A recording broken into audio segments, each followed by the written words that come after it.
When someone calls you a perfectionist, do you secretly feel a little bit chuffed? Would you say you have high standards? Well, today we are going to be diving into why being a perfectionist parent can actually do more harm than good, and what we can do about it.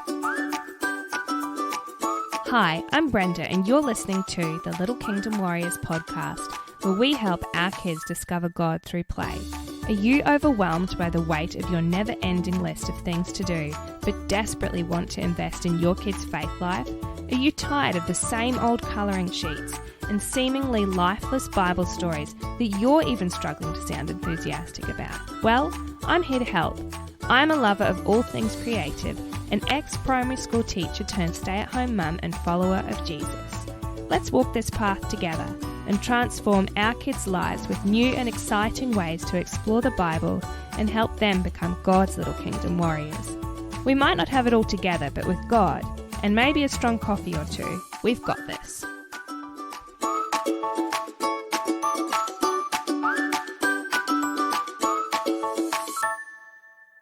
Hi, I'm Brenda from Little Kingdom Warriors, and thank you for joining me this week.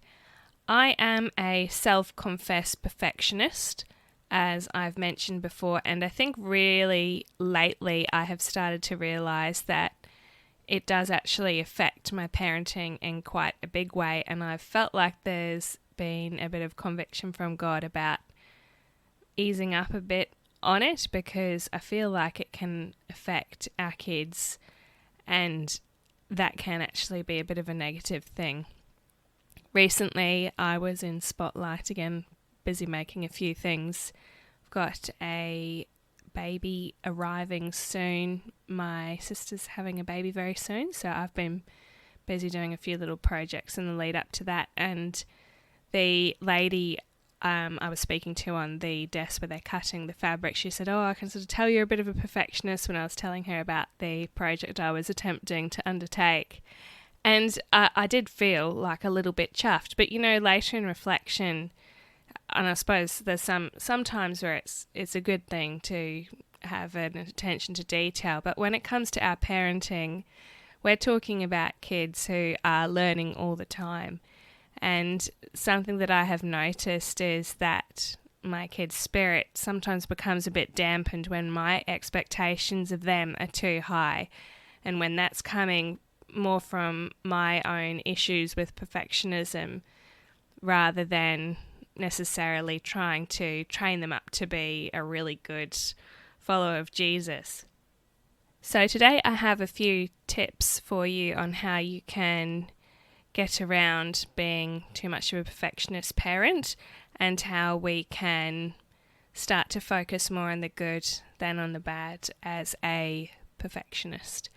So the first mistake that we might be making as a perfectionist type parent is that we are focusing too much on what is going wrong and not being done right, rather than what our kids are doing well. So as a practical example, I think I've shared with you before, I'm actually teaching Lily how to sew, and it's sometimes a great endeavour. It goes well, she's listening, etc. But, oh my goodness, the things that she just doesn't listen to, or she's just not paying attention, or she's off with the fairies and she's looking outside, and etc., etc. Like, for example, it's been raining a little bit here, and not as much as down south, thank goodness, but she was looking out the window and she's saying, "Oh, Mummy, it's raining." And I said, "Oh yeah," just offhandedly, I said, "Oh, the grass will be happy." And then she wanted to ask me, about why the grass would be happy, etc., etc. And we actually had something that was on in the afternoon, so we were trying to get this dress finished for Lily. Incidentally, that actually got cancelled, but I suppose I wasn't really in the mood to be talking about why the grass is happy and etc. And I was just trying to get across to her that we need to, focus on what we're doing. If you don't focus on this, then your sewing's going to be all wonky. And I suppose for me too, I probably missed the part of it. And I think I almost knew it in that moment, that I wasn't taking the opportunity to really listen to her and what she had to say. I was focusing too much probably on my own issues of people see this dress and maybe they think that I've sewn it with a really wonky wobbly hem, not Lily. So anyway, I think what I've noticed, a remedy for that, is that I need to acknowledge and appreciate what she is doing well. So rather than focusing on Lily always being distracted, etc., I need to start recognizing that, she does generally sit pretty well. She is pretty enthusiastic about, if we're using sewing as the example, she's generally really pretty focused and she does listen to instructions rather than just constantly chipping her about what she's not doing right, because that's probably something that I felt I got a little bit growing up, maybe from one parent rather than the other, just feeling a little bit like insecurities about what I might not be doing right. And obviously that's kind of fed into adulthood a bit, where you have these high standards for yourself and you can sometimes often without meaning to inflict these same high expectations on your kids, and we forget they've got so much to learn and they need to make mistakes as well. So the remedy for this is the A. So acknowledge and appreciate what they're doing well more than on their mistakes. In Hebrews 3:13 it says, "But encourage one another daily as long as it is called today, so that none of you may be hardened by sin's deceitfulness."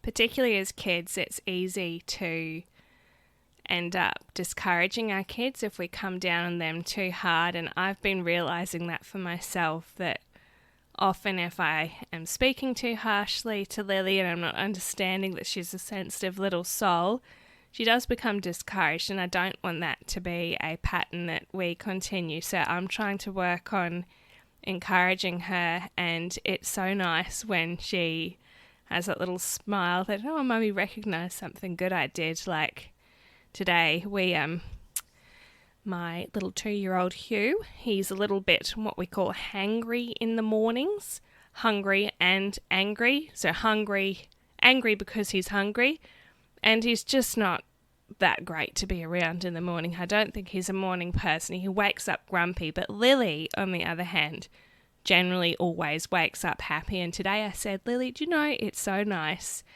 that you always wake up happy and you're really nice to be around in the morning. And she just got the biggest smile on her face. And I think I need to do a little bit more of that, and I'd encourage you to as well. The second mistake that I think we make as perfectionist parents is taking our own struggles with perfectionism and inflicting it onto others without realizing that it's more to do with us than with them.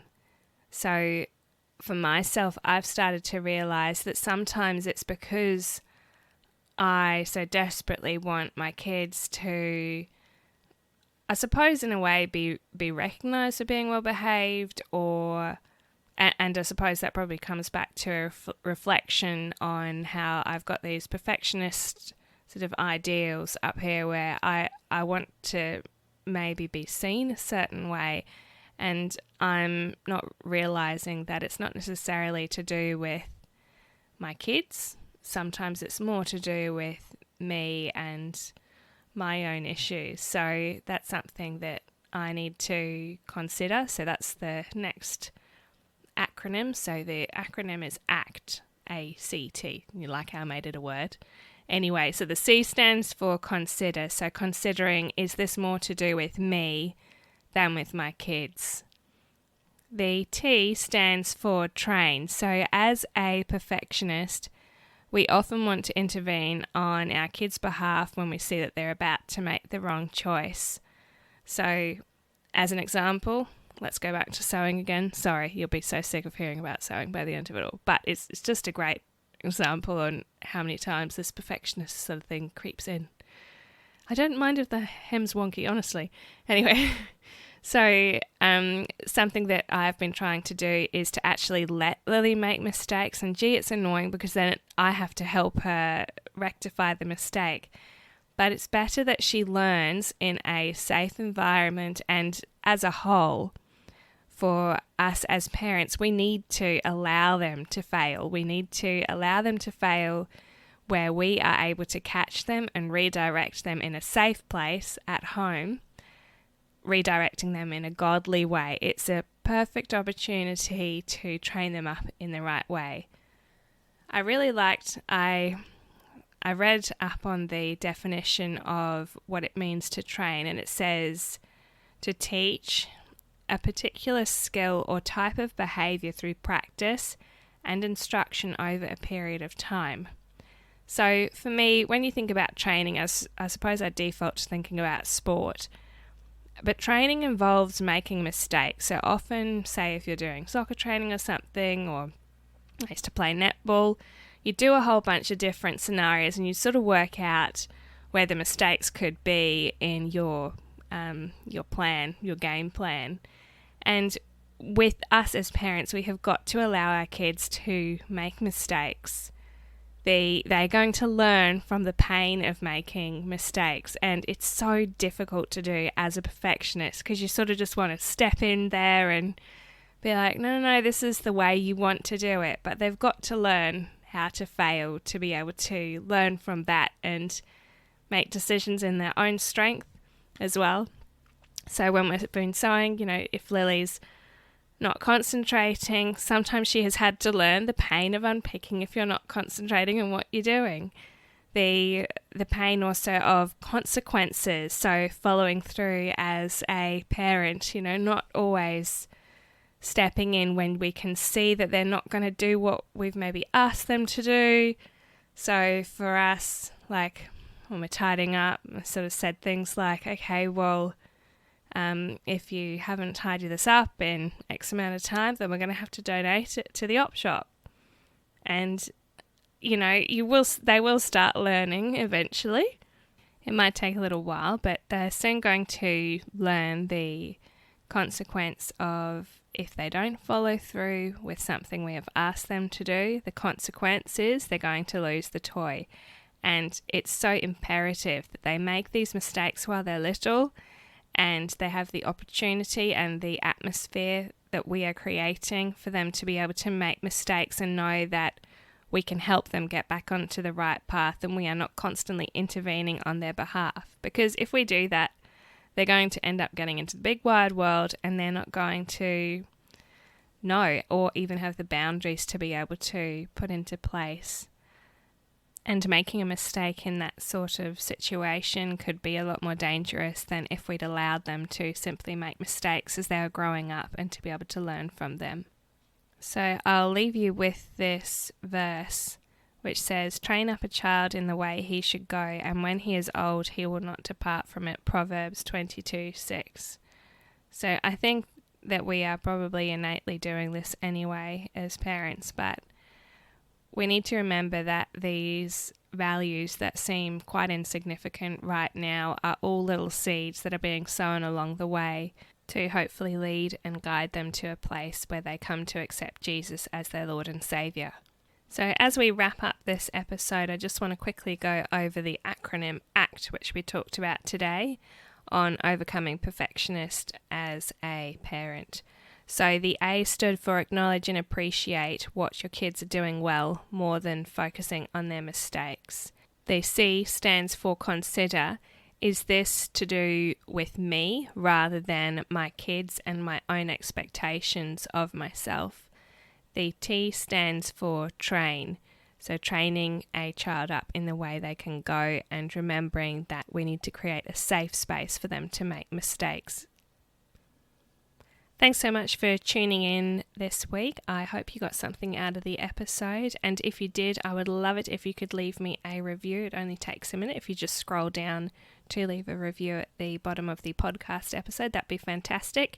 And we also have a free Facebook group which you can join as well. I'll have the link for that in the show notes.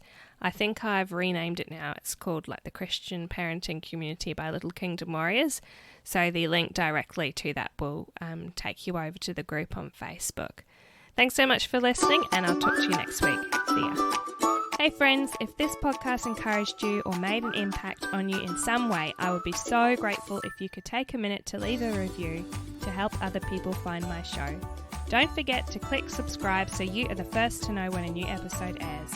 hop on over and join my free Little Kingdom Warriors Facebook community, which I will link for you in the show notes. Thanks so much for listening, and God bless. I'll see you next time.